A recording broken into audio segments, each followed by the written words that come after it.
Welcome to our channel. Today we how to subscribe with TransUnion SmartMove for background checks, complete guide step by step clearly. Visit the TransUnion SmartMove website. Click on the sign up option on the home page. Enter your email address to create an account. Choose a password that meets the security requirements. Confirm your password by re-entering it in the designated field. Click on the Create Account button to proceed. Check your email for a verification message from TransUnion. Open the email and click on the verification link provided. Once verified, return to the SmartMove homepage. Log in using the email and password you just created.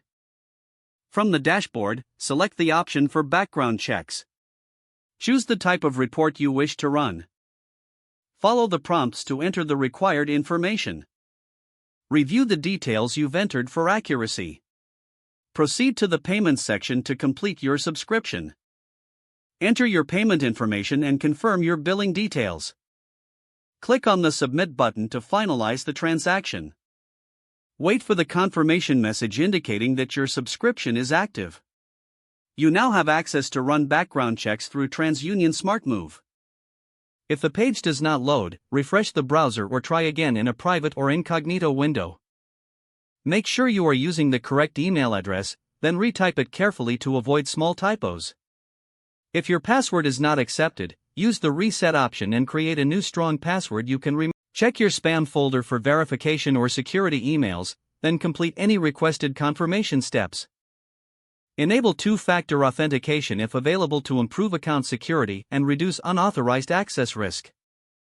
After signing in, review your profile details so your contact information and settings are accurate and current. If you see an error message, note it down and try again after restarting your device and internet connection. Log out when you finish, especially on shared devices, to keep your account and payment information secure.